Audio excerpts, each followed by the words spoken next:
And that was Mark Lowen there. With me in the studio now is Mohamed Taha from BBC Arabic. Mohamed, lovely to have you here in the studio. First off then, as we were just hearing, we've got the UN Security Council resolution coming up. That's been put forward, drafted, and will be voted upon. There are so many elements now to this conflict. What's it all doing? I wonder if you could put it into context regarding Israel's and US relations.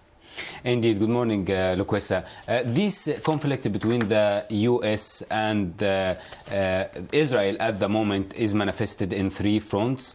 The military front, the diplomatic front manifested in the UN resolution, and Blinken visit. First, the military front, which is something really new, that the US is not happy with the current operation in Shifa hospital.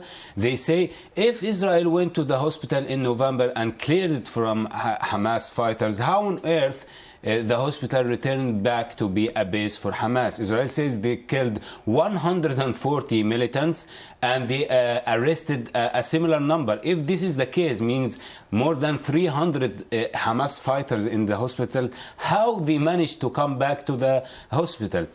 Hamas denying all of these accusations from Israel, and the National Security Advisor Jack Sullivan, the US National Security Advisor, say that if this is the case, that means that Israel needs to have a comprehensive and effective military strategy in Gaza if they are really want to eliminate Hamas. In the middle of that, there are many deaths in the hospital. Many civilians were said that they died.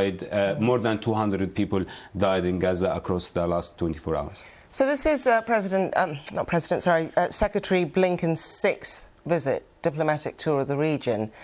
What has he achieved since he first started travelling there?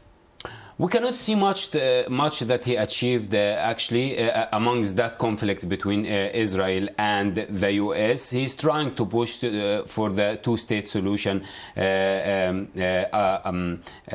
the US is really believing in, against the one-state solution that Benjamin Netanyahu and his right-wing government want to achieve by keeping the military presence in Gaza, by not accepting the ceasefire, and by trying to eliminate Hamas. That's why the United States at this moment are putting the UN resolution to vote to put pressure on Israel to accept that ceasefire somehow, to allow the humanitarian aid to come to Gaza. And very quickly on that point, the humanitarian point, people are dying from starvation now, so it really is very urgent.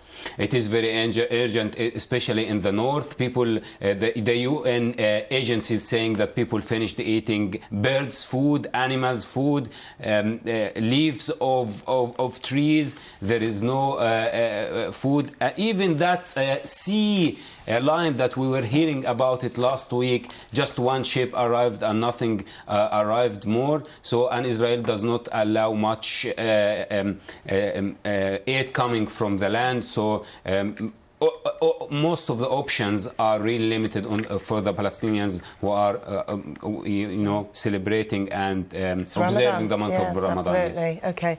Mohamed Taha, thank you very much indeed. Thank you.